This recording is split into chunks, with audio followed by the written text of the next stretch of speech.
Cerita berawal dari gadis remaja yang berkunjung ke sekolahnya pada malam hari. Di sana juga ada om-om yang melihat gadis sendirian di malam-malam. Bertanya apa yang sedang dilakukannya di depan sekolah pada jam ini. Sang gadis terkejut menyadari sedang diawasi oleh om-om asing. Keesokan paginya, sekolah akan menerima guru baru. Tapi sepertinya datang terlambat di hari pertamanya bekerja karena hal tertentu. Di tengah briefing Pak Kepsek, teman Takahashi Sensei bertanya soal dirinya yang ingin meneliti Ajin, istilah untuk demi-human atau setengah manusia, yang akan Takahashi jadikan topik dalam tesis doktoralnya. Tapi berurusan dengan seorang Ajin sangatlah beresiko. Jadi guru biasa tidak dapat memperoleh izin. Terlebih populasi Ajin yang sangat sedikit membuat Takahashi belum pernah melihat Ajin sampai hari ini. Alasan Takahashi ingin menjadikan Ajin sebagai topik karena dirinya sangat ingin mewawancarai Ajin. Akhirnya guru baru yang hadir terlambat sudah tiba, memberitahukan alasan ketelatannya sebab kereta yang ia tumpangi terlambat karena ada pemeriksaan, membuat kereta menjadi sangat ramai. Pak Kepsek memahami situasinya dan meminta guru baru maju memperkenalkan diri. Takahashi juga memaklumi alasan keterlambatannya, tapi kereta ramai seharusnya sudah menjadi hal yang biasa. Guru baru maju ke depan dan memperkenalkan diri sebagai Sato Sakie yang akan mengajar matematika sekaligus seorang Ajin dari bangsa Sekubus. Di dunia ini ada orang berkemampuan istimewa yang disebut Ajin, seperti Sakubos, Pampir, Dolahan, dan lain seterusnya. Para Ajin yang pernah menjadi bagian dari legenda serta dongeng sebenarnya ada di dunia ini. Mereka juga pernah mengalami penindasan di masa lalu. Namun sekarang diskriminasi sudah sangat jarang terjadi. Pemerintah telah membangun lembaga sosial guna membantu kehidupan para Ajin yang sedang atau masih mengalami masa kesulitan. Saat ini Ajin hanya dipandang sebagai sisi lain dari identitas seseorang. Sekolah akan mengadakan penyambutan penerimaan siswa ajaran baru. Jadi para guru dibantu OSIS sedang mempersiapkan acaranya. Takahashi yang ikut membantu melihat Sato juga ada di sana dan mencoba mengajaknya berbicara, memperkenalkan diri sebagai Takahashi guru biologi. Tapi Sato Sensei terlihat sangat menghindari kontak fisik dengan orang lain, terutama lawan jenis. Sato sangat mawas diri. Sebagai seorang Sakubas, dia sangat menghindari hal-hal yang bisa membangkitkan nafsu syahwat. Makanya Sato Sensei berpakaian tertutup seperti ini dan menjaga jarak agar tidak bersentuhan dengan orang lain sebisa mungkin. Takahashi Sensei meminta maaf karena tidak menyadari soal itu. Sato Sensei ternyata mengetahui kalau Takahashi memperhatikannya dari jauh sedari tadi, mengingatkan Takahashi Sensei kalau akan menjadi merepotkan jika dia mendatanginya hanya karena penasaran. Takahashi berusaha meluruskan jika ini adalah kesalahpahaman, tapi Sato Sensei sudah terlanjur kepikiran hal yang tidak-tidak dan menjaga jarak darinya. Beberapa hari kemudian Takahashi Sensei mendapat kesempatan untuk menjelaskan kejadian kemarin. Namun tidak ada perubahan dari sikap Sato Sensei terhadapnya. Tanpa ada sedikit basa-basi, Sato Sensei segera beranjak pergi dari sana, membuat Takahashi merasa kalau Sato Sensei tidak akan pernah mau berbicara dengannya lagi. Mendadak seorang gadis datang berteriak memanggil guru, menghampiri Takahashi Sensei yang ada di dekat sana. Seketika mengingatkan sang gadis saat berkunjung ke sekolah pada malam hari. Takahashi mengira kalau gadis ini ketinggalan sesuatu di sekolah, tapi gadis tersebut tidak menjawabnya dan pergi begitu saja meninggalkan Takahashi. Dari sini Takahashi mengetahui kalau gadis ini adalah murid baru. Begitu pula dengan sang gadis yang baru mengetahui kalau Takahashi adalah guru di sini. Dia pergi ke sekolah malam hari karena menjadi bersemangat setelah mencoba seragam baru membuatnya sekalian datang ke sekolah di malam itu juga. Dan menurutnya siapapun akan lari kalau ada om-om aneh berbadan besar yang tiba-tiba mengajaknya berbicara. Itulah yang dia ajari di sekolah. Jadi seharusnya Sensei memuji keputusan tepatnya untuk lari. Membuat Takahashi Sensei bertanya apa dia perlu sesuatu memanggil guru. Gadis ini butuh bantuan guru karena teman sekelasnya tidak enak badan. Meminta Takahashi Sensei mengantarnya ke ruang UKS, sembari memperkenalkan diri sebagai Takanashi Hikari dari kelas 1B. Meski begitu, Takahashi Sensei tidak yakin dirinya yang seorang guru biologi dapat benar-benar membantu. Tapi cukup percaya diri bisa menilai kesehatan siswa hanya dengan melihat wajahnya saja.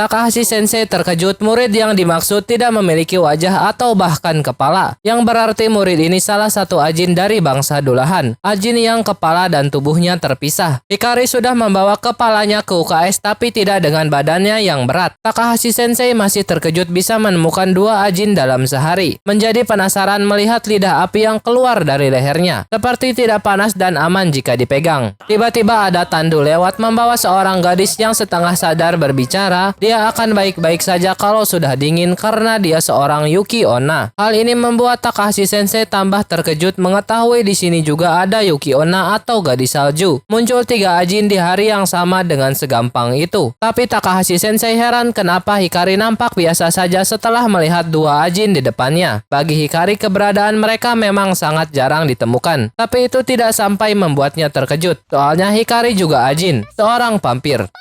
Hikari memberitahu Yuki Onna tadi capek kepanasan saat pelajaran olahraga, sedangkan Dulahan cuma masuk angin. Takahashi Sensei masih terkejut kalau bisa menemui Ajin semudah ini. Melihatnya shock, Hikari mengira Takahashi Sensei membenci Ajin. Sensei meluruskan dia sama sekali tidak bermaksud seperti itu. Justru sebaliknya, dia sangat menyukai Ajin. Takahashi Sensei sering berusaha untuk menemui mereka, tapi selalu berakhir gagal. Dia hanya sedang memikirkan hal-hal lain selain betapa bahagianya situasi saat ini.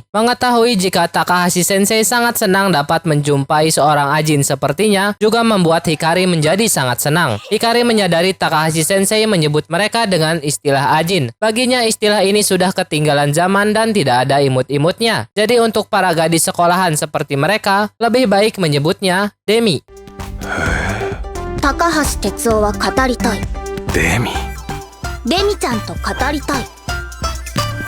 Saat Sensei berjalan di lorong, dia menemui Hikari yang sedang diomeli karena kelupaan buku pelajaran. Tapi walaupun marah, dia tetap mau meminjamkan buku miliknya. Di sini Takahashi Sensei baru mengetahui kalau Hikari memiliki seorang adik kembar, Takanashi Himari dari kelas C. Hikari berterima kasih Himari sudah meminjamkan buku pelajarannya. Himari hanya berpesan agar jangan sampai kelupaan lagi. Tidak seperti Hikari yang seorang Demi, Himari adalah manusia biasa. Takahashi Sensei bertanya dengan gugup, apakah Himari tidak keberatan ditanyai lebih lanjut soal vampir. Hikari langsung mengiyakan permintaannya. Kalau boleh, Hikari akan menceritakannya nanti di ruangan biologi. Takahashi Sensei juga tidak keberatan dengan permintaan Hikari, mengizinkannya untuk datang ke ruang biologi kapan saja.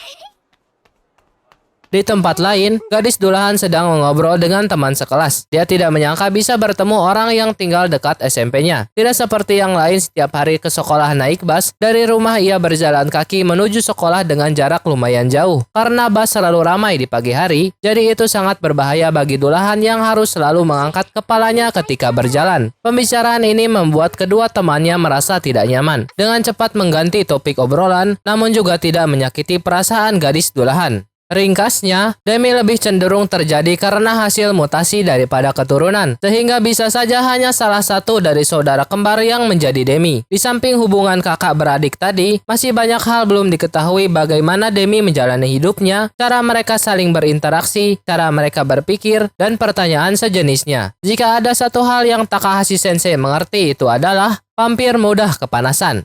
Jadi Hikari merasa nyaman berada di ruangan biologi yang tertutup dan ber-AC. Karena di sini banyak barang yang tidak boleh terkena sinar matahari. Sesuai perkataannya, Hikari datang untuk diwawancarai. Takahashi Sensei meminta pendapat Hikari mengenai legenda vampir yang ada di dalam buku. Ternyata Hikari suka dengan bawang, dan salib baginya adalah tren waktu SMP. Tapi ada satu hal yang mungkin terjadi. Itu adalah jika vampir akan mati kalau jantung mereka dipancang. Ya siapa juga yang enggak? Takahashi Sensei bertanya lebih lanjut, apa vampir harus minum darah untuk bertahan hidup? Hikari menjelaskan itu tidak benar. Vampir sering merasakan lemas karena kurang darah. Itu juga alasan vampir menghindari sinar matahari. Jadi mereka akan baik-baik saja selama menjaga asupan makan. Dan Hikari sangat suka makan hati dicampur bawang. Juga jus tomat yang menurutnya mirip seperti minum darah. Tapi setiap vampir disubsidi darah oleh pemerintah 1 pak per bulan. Mungkin karena itulah Hikari bisa memakan makanan yang lain. Sepengetahuan Takahashi Sensei, ada juga vampir yang bisa bertahan hidup tanpa darah yang disubsidi tadi, dan meminta pendapat Hikari tentangnya. Tapi melihat reaksi Hikari yang tidak jelas, membuat Takahashi Sensei kehilangan minatnya. Hikari juga menyadari itu dan meminta kesempatan untuk menjelaskannya lagi. Hikari mengumpamakannya sebagai vegetarian yang ada di dunia ini. Mereka bisa bertahan hidup tanpa memakan daging. Kemudian meminta pendapat Takahashi Sensei tentangnya. Perumpamaan ini membuat Sensei mengerti apa maksud Hikari. Takahashi Sensei kembali bertanya apakah Hikari memiliki keinginan menghisap darah secara langsung. Dan ada cerita orang yang dihisap darahnya akan ikut menjadi vampir atau dijadikan pelayan oleh vampir itu. Beranggapan ini adalah fungsi dari taring seorang vampir. Hikari mengiyakan. Dirinya memang pernah memiliki keinginan untuk menggigit. Seperti saat dia melihat Yuki Onna yang kemarin ke UKS. Karena dia Yuki Onna, tubuhnya jadi terasa dingin sekali. Dan Hikari yang tidak tahan panas sangat suka menempel padanya. Di saat Hikari melihat lehernya, dia punya pemikiran tubuh yang dingin ini pasti darahnya hangat. Campuran seperti itu akan menjadi rasa yang sangat enak. Tapi Hikari tidak akan melakukannya karena nanti dibenci Yuki Onna. Tanpa Hikari sadari, dia menceritakannya dengan konotasi yang agak erotis. Hikari tidak pernah ada kemauan menghisap darah lawan jenis, tapi itu tidak berarti dia ingin menghisap darah perempuan. Bagi Hikari mungkin itu bisa terjadi karena dirinya belum pernah jatuh hati. Kurang lebih menghisap darah itu ekspresi dari nafsu syahwat. Jadi berhayal menghisap darah perempuan bisa dianggap bercanda, sedangkan Hikari masih ragu-ragu menghisap darah laki-laki. Bagi Hikari juga kebiasaan menghayal ini rasanya tidak bagus. Terlebih tipenya adalah seseorang yang bisa diandalkan. Jadi agak sulit bagi Hikari untuk melakukan itu. Takahashi Sensei hanya tersenyum mendengar cerita Hikari. Tapi Hikari dapat menebak apa pikiran Takahashi Sensei saat ini. Vampir-chan yang baru masuk SMA sedang masa-masanya. Takahashi Sensei berterima kasih Hikari sudah mau diwawancarai dan meminta Hikari untuk kembali karena bel tanda kelas akan dimulai sudah berbunyi.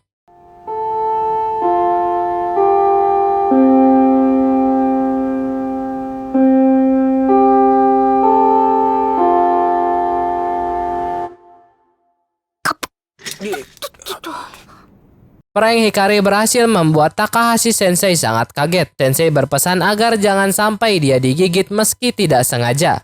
Sepulang sekolah, Hikari menemui gadis dulahan bernama Machi dan menyadari kalau Machi terlihat tidak bersemangat. Juga merasa kalau Machi pasti kerepotan karena harus menenteng kepalanya kemanapun dia pergi. Keadaan seperti itu membuatnya sulit saat pulang pergi ke sekolah. Satu tangan sudah untuk membawa tas, jadi sangat berbahaya membawa kepala hanya dengan satu tangan lainnya. Tapi Machi tidak menganggap itu sebagai kesulitan karena sudah terbiasa. Hikari juga membandingkan dirinya sebagai seorang vampir, sangat memahami apa yang Machi rasakan, sebab dirinya tidak kuat menahan panasnya sinar matahari. Percakapan ini membuat secara perlahan hubungan mereka menjadi lebih dekat. Obrolan yang semakin asik memancing teman di sekitarnya untuk bergabung dalam topik pembicaraan. Machi bertanya kenapa Hikari tidak pernah kelihatan pas jam istirahat. Hikari hanya tertawa kecil sepertinya merencanakan sesuatu. Di ruang biologi, Takahashi Sensei sedang bekerja, tiba-tiba dihampiri Machi yang masuk tanpa bersama kepalanya. Sensei mengetahui dulahan ini adalah Machi Kyoko dari kelas 1B. Machi memberikan sebuah surat untuk Takahashi Sensei, dan berkat ini Sensei menyadari keberadaan mereka di belakangnya. Isi surat mengatakan rasa terima kasih Machi pada Takahashi Sensei yang sudah membawanya ke ruang UKS saat dia sakit demam. Dia juga mendengar dari Hikari jika Takahashi Sensei akan sangat senang bisa mengobrol dengan seorang demi. Bila Sensei berkenan, Machi ingin datang ke ruang biologi untuk berbincang dan mengucap rasa terima kasihnya secara langsung. Hikari baru sadar kalau hanya tubuhnya Machi tidak bisa mendengar jawaban Takahashi Sensei. Tapi Sensei memberikan jawaban melalui selembar kertas, sembari memintanya agar berhati-hati tidak menjatuhkan suratnya. Hikari dan Machi sudah menerima balasan dari Takahashi Sensei yang mengatakan untuk jangan ragu datang kapan saja ke ruang biologi. Machi pun menjadi sangat senang membaca balasan ini. Hikari jadi ingin merayakannya sepulang sekolah.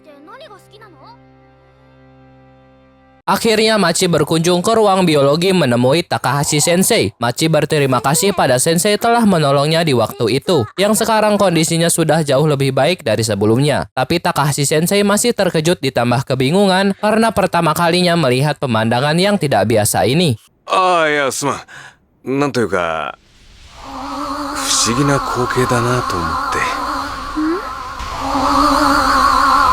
Machi adalah seorang dulahan, demi yang kepala dan tubuhnya terpisah, berasal dari legenda peri di Irlandia. Takahashi Sensei bertanya apa api yang keluar dari lehernya itu aman. Machi mengiyakan dan memperbolehkan Sensei menyentuh apinya. Takahashi Sensei memang tidak merasakan panas sama sekali, melainkan rasa aneh mirip menyentuh udara yang seperti bukan berasal dari dunia ini. Tapi Sensei melihat Machi tidak nyaman, sebab jika dipegang terlalu lama seperti urat sedang ditekan, yang lama-kelamaan akan terasa agak sakit. Sensei meminta maaf. Jika Machi bilang ini dari awal, Takahashi Sensei tidak akan melakukannya. Tapi tubuh dan kepala Machi bukan makhluk yang terpisah. Tubuh ini benar-benar dalam kendali Machi. Mengingatkan Sensei saat Machi pingsan kemarin, tubuh dan kepalanya terpisah cukup jauh dalam waktu yang agak lama. Bagi Machi itu tidak masalah, yang bahkan pernah terpisah sejauh Tokyo dan Okayama. Itu terjadi saat dia berkunjung ke tempat kakek nenek ibunya yang tinggal di Okayama. Di saat akan berpamitan dengan mereka, tiba-tiba kereta berangkat meninggalkan kepalanya. Benar-benar di luar nurul. Menyadari kondisi Machi, Takahashi merasa kalau kehidupan sehari-hari Machi pasti menjadi sulit. Hal tersebut memang pernah dialami oleh Machi, tapi dia bersama keluarganya sudah berhasil mengatasi situasi itu. Seperti contoh saat makan, Machi akan menggendongnya seperti ini. Untungnya berkat pengalaman dan kecerdikan sekarang Machi sanggup menangani masalahnya sendiri. Tapi dia masih kesulitan berinteraksi dengan orang lain, terutama saat bertemu orang yang baru pertama kali melihatnya akan selalu terkejut dan butuh waktu agak lama agar mereka bisa nyaman berada di dekatnya. Apalagi di saat Machi baru bersekolah seperti ini. Tapi Machi malah tidak masuk karena sakit dan tidak ikut upacara pembukaan. Ketika Machi memaksakan diri untuk datang ke sekolah, pada akhirnya Machi malah ambruk. Pantas Takahashi Sensei baru kali ini melihatnya. Selain Hikari, Machi merasa ada jarak di antara dia dan teman sekelasnya. Tapi bukan berarti Machi jarang berbicara dengan mereka. Lebih seperti mereka menghindari obrolan tentang dulahan. Yang sebenarnya Machi akan merasa lebih baik jika bisa bercanda dengan mereka soal sifat dulahannya. Takahashi Sensei merenggangkan tangan sembari merenungi perkataan Machi. Mengetahui Machi tidak pernah membuat candaan mengenai dulahan sebelumnya, Sensei berpendapat mungkin Machi harus memulainya dari sana. Kalau pertemanan yang Machi inginkan seperti itu, Machi harus membuat candaan untuk mengatur suasana. Jadi teman sekelas Machi bisa tahu candaan seperti apa yang bisa mereka buat. Singkatnya ini tentang siapa yang mau mengambil langkah pertama. Kalau dipikir seperti itu, teman Machi lah yang lebih kesulitan memulainya. Karena teman sekelas Machi baru pertama kali melihat dulahan. Di samping itu dulahan hanya ada 3 di dunia. Ini diketahui Takahashi Sensei berkat meneliti untuk murid-muridnya yang berharga. Wajah Machi memerah berkata Sensei boleh menolak permintaannya kalau tidak mau. Machi meminta dipeluk.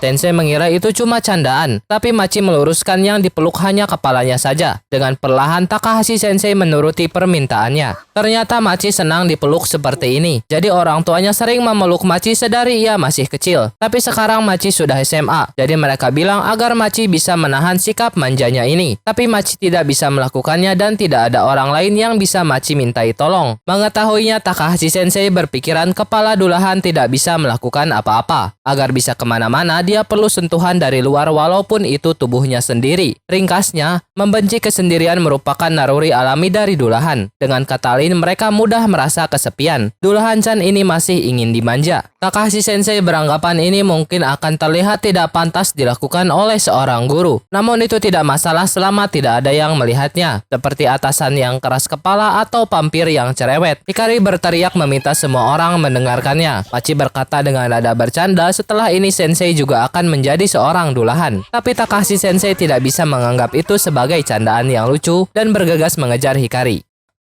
Sepulang sekolah, Machi berterima kasih kepada Hikari sudah memberikannya kesempatan mengobrol dengan Takahashi Sensei. Bagi Hikari bisa melihat wajah panik Sensei saja sudah cukup. Dia pun melihat Yuki yang tak jauh dari sana dan langsung memeluknya. Mengajak Yuki untuk pulang bareng dan memperkenalkannya kepada Machi. Tapi Yuki menolak beralasan dia ingin mampir dulu ke suatu tempat. Machi juga mengetahui dia adalah kusagabe Yuki dari kelas A. Merasa ada yang aneh dari sikap Yuki. Saat akan berpisah melalui jalan menuju rumah masing-masing, Hikari mengajak Machi untuk mampir ke rumahnya di dekat sini terlebih dulu. Tapi Machi merasa ini sudah terlalu sore untuk pergi main ke rumahnya. Jadi lain waktu dia akan mampir ke rumah Hikari. Baru berjalan beberapa saat kemudian Machi mendapat telepon dari orang tuanya yang terdengar khawatir putrinya pulang terlambat. Machi menjelaskan tadi dia berbicara dengan guru biologi. Melihat kejadian ini, Hikari jadi kepikiran sesuatu. Ketika bersiap-siap hendak tidur, Machi tiba-tiba kepikiran sebuah ide candaan dan topik obrolan yang ingin dia bicarakan kepada Takahashi Sensei.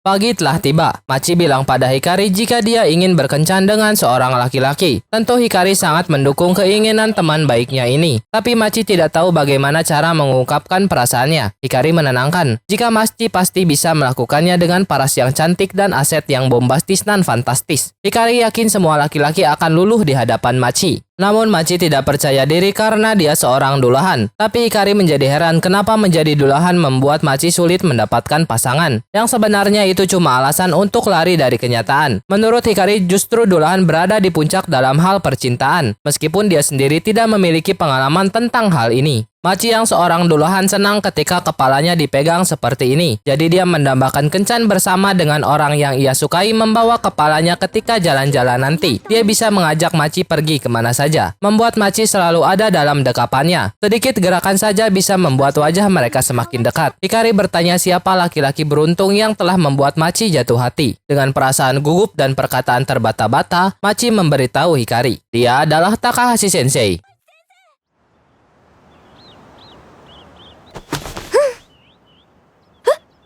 ちょっとひかりちゃん誰に電話してにひ Machi dan Takahashi Sensei bertemu di rumah Hikari. Dia mengadakan percobaan agar Takahashi Sensei dan Machi pergi berbelanja, dan mereka tidak boleh kembali sebelum senja. Machi juga sudah berpakaian sangat rapi, tapi dalam percobaan ini tubuh Machi tetap di sini bersama Hikari. Machi menjelaskan ini adalah percobaan. Kalau dia menemukan orang yang disuka, ada kemungkinan kepalanya bisa pergi keluar dan melakukan banyak hal. Jadi Machi ingin mengatasi masalah yang akan muncul sebelum itu terjadi. Takahashi Sensei memuji pemikiran Machi yang selalu memandang ke depan. Sedangkan tubuh Machi yang ditemani Hikari di rumahnya nampak gelisah, tenang, dan mengeluarkan berbagai gestur lainnya. Belum lama ini pohon sakura di sekitar mereka sudah mekar semua. Jadi semuanya sekarang berwarna hijau. Meski begitu, Machi tetap senang dengan situasi ini, menikmati setiap detiknya bersama Takahashi Sensei. Hikari yang berada di rumah juga menyadari semuanya berjalan cukup lancar. Ternyata tubuh Machi bisa menulis tanpa melihat, menuliskan terima kasih kepada Hikari. Hikari juga ikut senang melihatnya. Tapi bagi Hikari ini mungkin berjalan terlalu lancar. Hikari yang jadi agak jengkel ingin menjahili tubuh Machi. Seketika membuat Machi berteriak. Hal ini mengejutkan Takahashi Sensei sekaligus marahnya Machi pada Hikari. Tapi ini tidak menghentikan percobaannya. Mereka kembali berjalan menyusuri kota sampai kemudian Machi merasa sedikit mabuk perjalanan. Setelah beristirahat, Machi menjadi merasa lebih baik. Takahashi Sensei meminta maaf karena ini pertama kalinya Sensei membawa kepala Machi jalan-jalan. Tapi itu berarti percobaannya membawakan hasil. Machi juga menceritakan soal Kusakabe yang seorang Yuki Onna dari kelas A. Terlihat menjaga jarak dengan siapapun termasuk Hikari yang paling mudah didekati. Nampak lebih seperti ketakutan daripada tidak suka didekati. Machi sendiri juga tidak begitu yakin atau mengerti kondisinya. Tapi hal itu sedikit mengganggu Machi. Membuat Takahashi Sensei akan mencoba berbicara dengannya kalau nanti melihatnya lagi. Bersamaan dengan Machi yang sudah menghabiskan minumannya ingin pergi memetik bunga.